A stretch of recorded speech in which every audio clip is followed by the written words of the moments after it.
Tom Hendricks didn't make rash decisions. For 23 years, he ran one of the most disciplined farming operations in Fulton County. Clean books, no missed payments, equipment always serviced on time. His John Deere fleet, 4 tractors, 2 combines, a baler, was immaculate, green paint still shining under layers of careful maintenance. He wasn't flashy, he didn't chase trends, but he knew numbers better than most bankers, and in the spring of 2019, those numbers told him something he didn't want to admit. John Deere was bleeding him dry, not through breakdowns, not through poor performance, through cost, through parts markup, through dealer control, through the slow, relentless pressure of a system designed to keep him dependent. The fuel bills were brutal, the service intervals were tight, and every time he walked into the Deere dealership, the price tags made his jaw clench. Then he met Carl Denton at a farm expo in March. Carl ran a mid-size operation 2 counties over, and he'd done something Tom had never seriously considered. He'd switched his entire fleet to Massey Ferguson. Not one tractor, not a test unit, everything. Carl didn't sell the idea with emotion. He sold it with data. Fuel consumption down 18%, torque curves smoother at lower RPMs, parts prices 40% cheaper on average. And the transmission, Carl swore the DynaVT system was smoother than anything Deere had put out in the last decade. Tom didn't bite immediately. He asked for invoices, fuel records, service logs. Carl handed them over without hesitation. The numbers didn't lie. Tom spent 2 weeks running scenarios. He talked to his accountant. He walked the Massey Ferguson dealer lot 3 times, each visit longer than the last. He sat in the cab of a 7720, felt the seat adjust, tested the hydraulic response, listened to the engine settle into idle. It felt solid, more than solid. It felt like a decision he should have made years ago.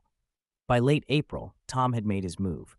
He traded in his entire Deere fleet, every tractor, both combines, the baler, even the smaller utility units. The Deere dealer, Roger Stamm, tried to talk him out of it, offered extended warranties, threw in a discount on the next parts order, even hinted at better financing terms. Tom turned him down flat. Within 3 weeks, his yard was full of red iron. A Massey Ferguson 8S.265, 2 7700 series tractors, a 9500 series combine, and a new baler. The dealership delivered everything in one convoy. His neighbors slowed down on the county road just to stare. Tom didn't care. He'd done the math. This was going to save him $60,000 over the next 3 seasons. And for the first 8 months, it did exactly that. The first planting season with the Massey Ferguson fleet was flawless. The 8S.265 pulled his 12-row planter without strain. The DynaVT transmission handled field transitions smoother than the Deere AutoPower ever had. Fuel consumption dropped exactly as Carl had promised. Tom tracked every gallon, every hour, every shift. By mid-June, he was 17% under his previous year's fuel costs. The neighbors noticed. A few of them asked questions at the grain elevator. One guy, Dale Fritsch, made a snide comment about switching teams, but Tom just smiled and showed him the fuel logs. Dale shut up after that.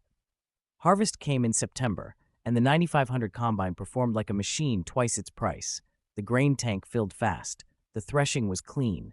The unloading auger had enough reach to hit the truck bed without repositioning.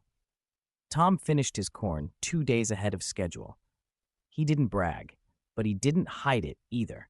When people asked how the Massey Ferguson equipment was holding up, he answered with one word: better. By November, Tom had saved $52,000 compared to the previous year. Fuel, parts, service intervals. It all added up exactly the way he'd projected. He felt vindicated. But he didn't know that Roger Stamm, the John Deere dealer, had already made a phone call. Tom's relationship with the Deere dealership wasn't just transactional, it was financial. For over a decade, Roger Stamm had extended him seasonal credit lines, spring input loans, equipment financing with deferred payments, parts accounts that didn't settle until after harvest. It wasn't charity, it was business. Roger made money on the interest, and Tom got the flexibility to manage cash flow without begging the bank every spring. But that credit was tied to loyalty, and loyalty in Roger's mind meant keeping green iron in the yard. When Tom switched to Massey Ferguson, Roger didn't argue. He didn't make threats. He just quietly pulled the credit line. No phone call, no letter. Just a notation in the system. Account closed. Credit facility terminated. Tom didn't notice at first. He didn't need parts in November, didn't need financing in December. The machines were running clean, and his cash reserves were stronger than they'd been in years. But in February, when he went to order seed and prepay for fertilizer, the payment structure felt tighter than usual. His operating loan from the bank covered most of it, but the cushion he'd always relied on, the dealer float, wasn't there. He called Roger's office to ask about reactivating the account. The receptionist put him on hold for 4 minutes, then came back with a flat answer. "We're not extending credit to non-customers at this time." Tom blinked. "I was a customer for 23 years. You were, but you're not running Deere equipment anymore, so we can't justify the risk." Tom felt his chest tighten. "I paid every invoice on time, every single one." "That's noted in your file, Mr. Hendricks, but our credit policy is tied to active equipment ownership. If you'd like to discuss financing options for a new Deere purchase, we'd be happy to." He hung up. Tom told himself it didn't matter. He had cash reserves. He had a working relationship with the bank. He didn't need Roger Stam's credit line. But the loss of that float changed his spring planning. He had to front-load more expenses, had to pull from savings earlier, had to restructure his fertilizer payments to fit a tighter window. It wasn't catastrophic, but it was uncomfortable. And then, in late April, the Massey Ferguson baler broke down. It wasn't a major failure. A hydraulic line split during the first cutting of alfalfa. Simple fix. A replacement hose, 2 clamps, maybe an hour of labor.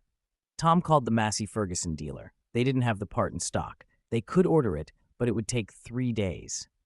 3 days. Tom had 12 hours of good weather left before the forecast turned. If he didn't finish baling by tomorrow night, the entire first cutting would be ruined.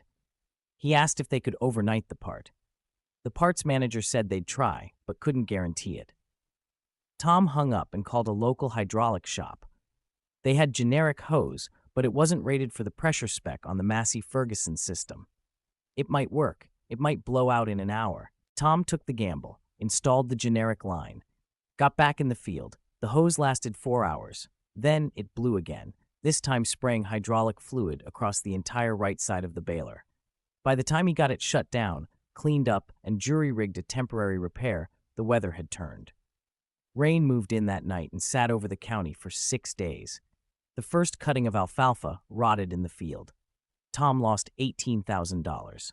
The baler incident rattled him, but he told himself it was a fluke. Bad timing, bad weather, bad luck. But in June, the 8S265 threw a fault code during planting. Engine derate, power cut to 60%. The tractor limped back to the shed, and Tom spent 2 hours on the phone with Massey Ferguson tech support trying to diagnose it. The tech walked him through a dozen checks: fuel pressure, sensor outputs, wiring continuity, nothing obvious. Finally, the tech said they'd need to send a field service technician. Earliest available appointment, 4 days out. Tom stared at the phone. 4 days? "We're covering 3 counties with 1 tech right now, Mr. Hendricks. He's booked solid." Tom thought about the John Deere dealer. Roger used to have a tech on site within 24 hours, sometimes same day if it was urgent, but Roger wasn't taking his calls anymore. Tom ended up pulling the tractor into his shop and tearing into the wiring harness himself. Spent 9 hours tracing circuits, testing connectors, checking grounds. He found a corroded pin on the fuel pressure sensor, cleaned it, reassembled everything. Cleared the fault code. The tractor ran fine after that. But he'd lost a day and a half of planting. His schedule was tight, and the weather window was closing.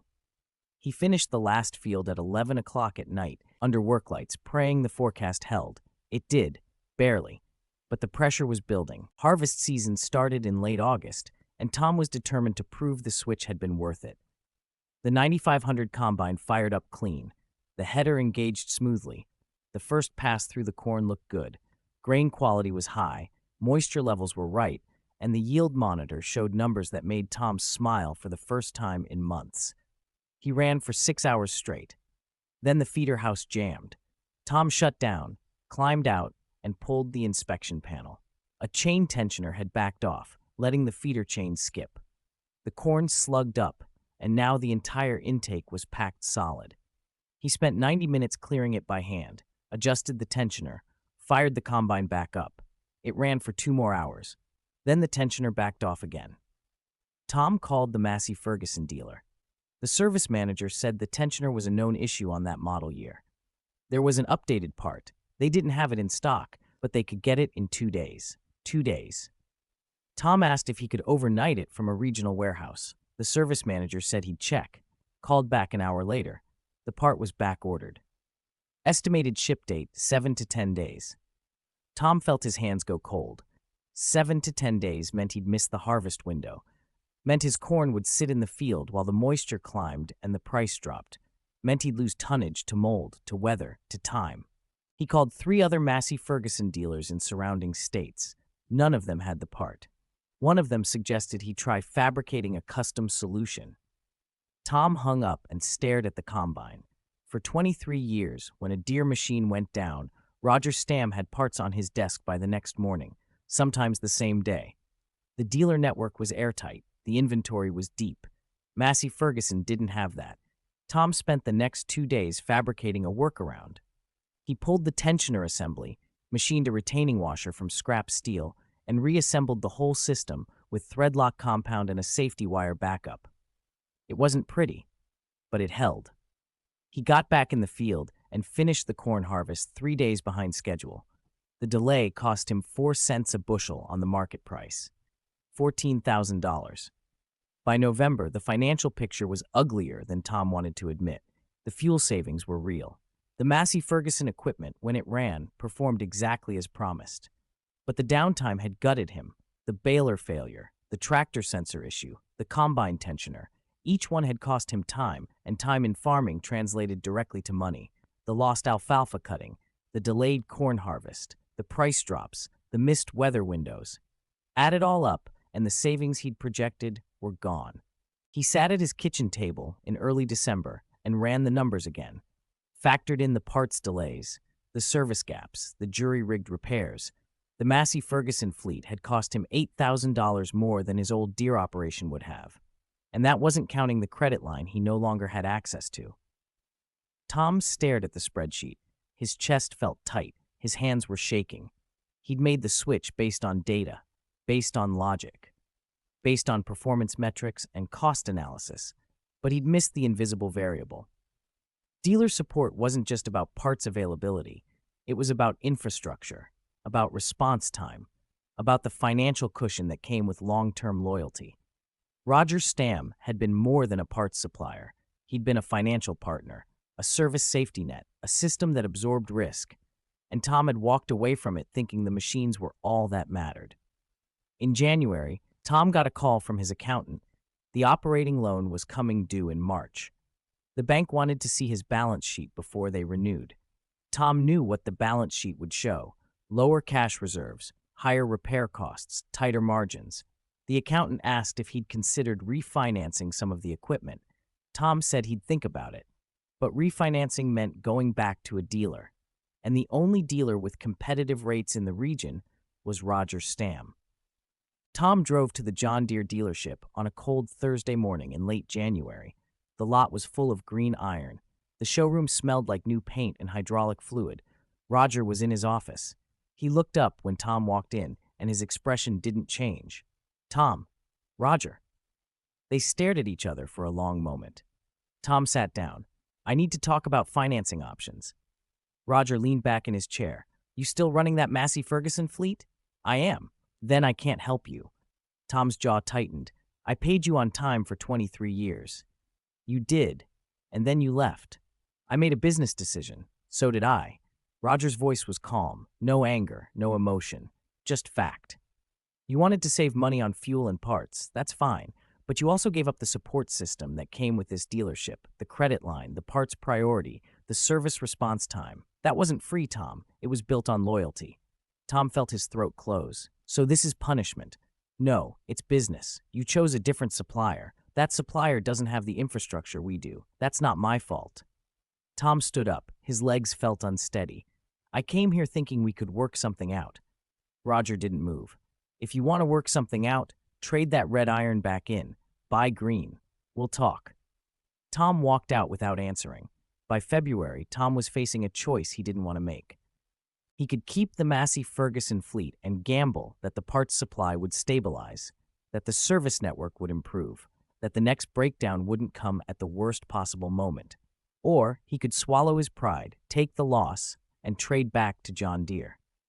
He spent 2 weeks running scenarios, talking to his accountant, calling other Massey Ferguson owners to see if they'd had similar problems. Most of them had parts delays, service gaps, longer downtimes. It wasn't universal, but it was common enough to be a pattern, and the ones who'd stuck with it were the ones who had backup equipment, redundancy, cash reserves deep enough to absorb the risk. Tom didn't have that. In early March, he called the Massey Ferguson dealer and asked for trade-in quotes. The numbers were brutal. The equipment had depreciated faster than he'd expected. The trade-in values were 30% lower than what he'd paid 18 months ago. If he traded back to Deere, he'd lose $92,000. Tom sat in his truck in the dealer lot and felt something break inside him.